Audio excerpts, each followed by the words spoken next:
Los contratos de cuentas en participación. Entonces, esta figura, pues realmente es una forma que hay de hacer negocios.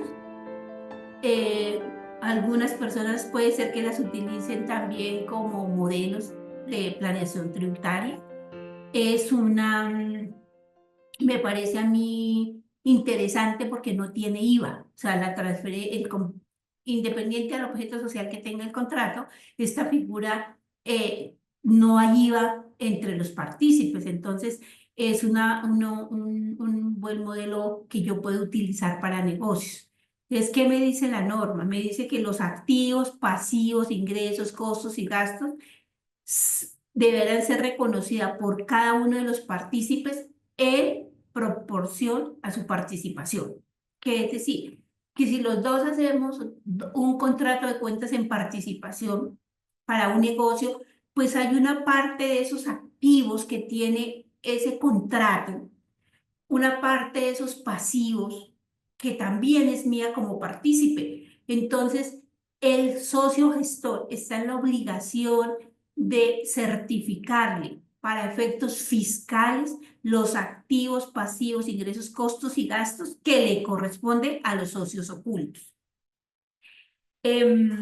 Igualmente, pues acá la recomendación ha sido, pues la norma, el artículo 18 del estatuto me dice para efectos contables y fiscales, que me da a entender que usted como socio gestor debe certificar tanto lo financiero como lo tributario, porque sabemos principalmente en la liquidación de la renta líquida que no todos los gastos que yo tengo contablemente son procedentes fiscalmente, igual a lo que hablábamos de los derechos fiduciarios. Entonces, yo a ese partícipe oculto que no tiene derecho a mi contabilidad, le debo certificar cuántos son el valor de sus ingresos, costos de gastos, ingresos, tanto para efectos contables como fiscales, porque esa persona igualmente tiene que verificar que no es deducible para no incluirlo en su declaración de renta.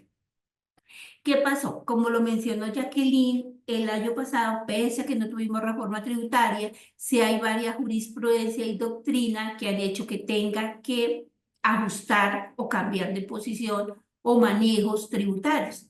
Entonces tenemos la sentencia 26087, que es de agosto del 2024.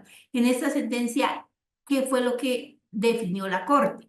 Dijo, por este tema fue demandado. Entonces dice, recuerden que en los contratos de cuentas en participación, a mí mis clientes me hacían una retención y esta retención me decía el concepto unificado de cuentas en participación que le correspondía era al socio gestor. Es decir, que esa retención solamente la podía solicitar en la declaración de renta el gestor.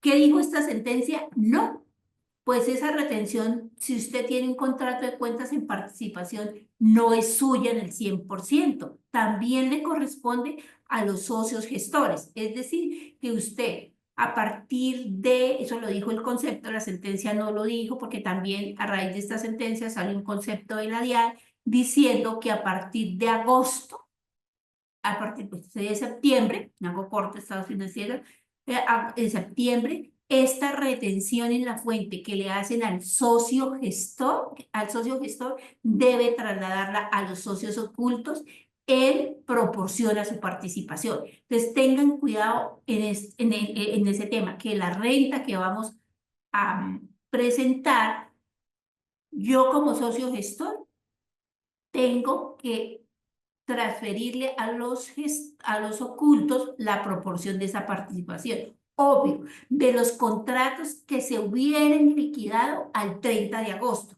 Si yo tengo un contrato que comenzó el 1 de enero del 2024, pero se liquidó el 31 de diciembre del 2024, pues a la fecha de liquidación ya me va a corresponder como socio oculto certificarle el 100% de la retención. ¿Por qué? Porque el contrato estuvo vigente durante todo el año.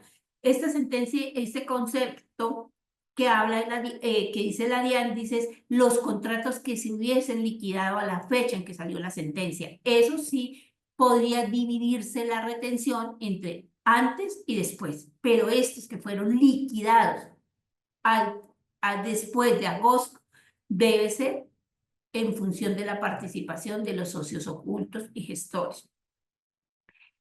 En este tipo de contratos también me dice que el partícipe gestor no podrá llevar fiscalmente como gasto la utilidad pagada al partícipe oculto. ¿Por qué?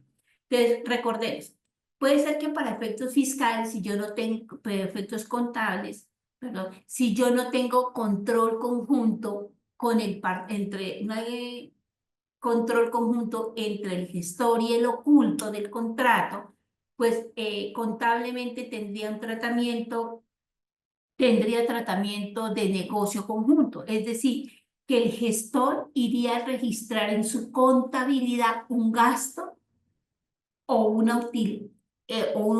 gasto por la parte que le va a certificar como utilidad al oculto.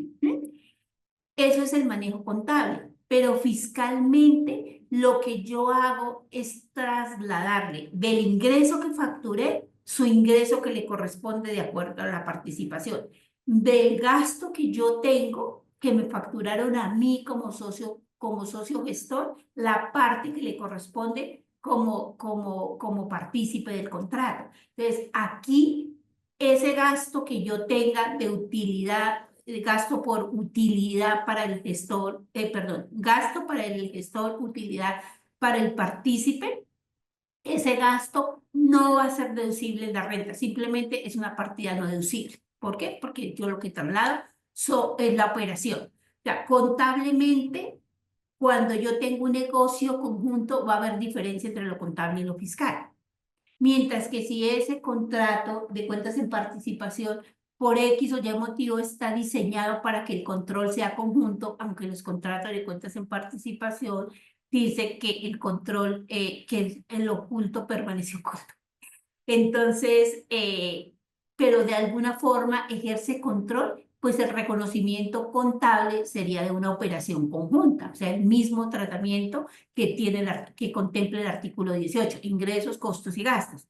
Pero si no, si tienes registrada la utilidad.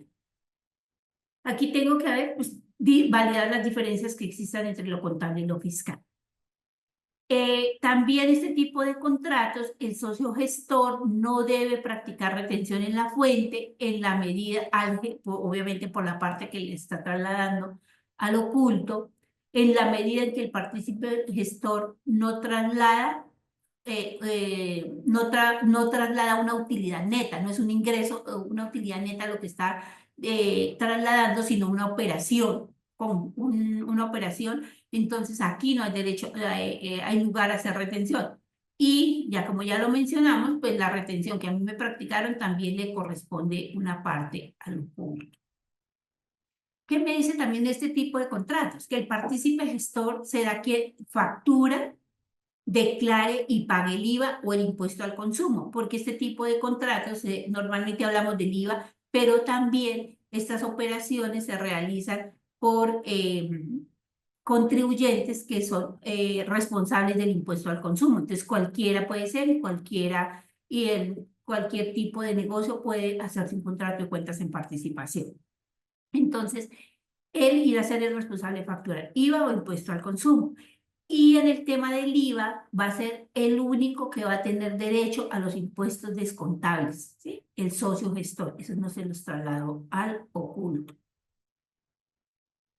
Aquí, y ustedes tal vez lo han vivido, quienes han manejado este tipo de contratos, obvio, yo en el IVA declaro un valor de ingreso y en la renta declaro menor valor. Entonces, ¿qué pasa? Que los ingresos de renta no me van a cuadrar con los ingresos de IVA, pero tengo que tener la conciliación. ¿Y la conciliación qué debería ser? Pues la parte que yo le trasladé inicialmente al socio oculto, porque la DIAN ha sido juiciosa en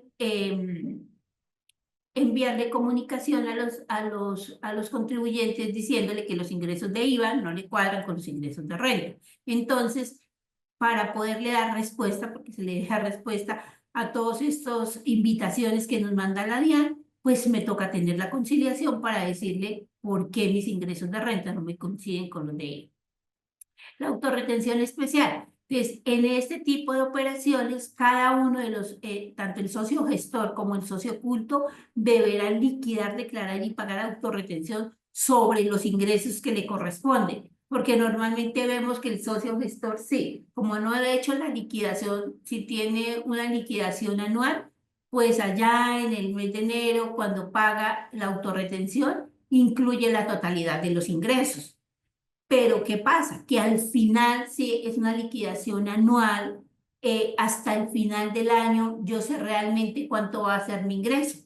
Entonces yo ya he declarado y posiblemente tenga diferencias, mayores valores declarados en mayores valores pagados por autorretención especial. Entonces, la recomendación es, pues si esto me está pasando y la diferencia es significativa, pues no haga liquidaciones anuales, haga las semestrales, para evitar que empiece a pagar una mayor autorretención sobre ingresos que al final pues no me van a corresponder.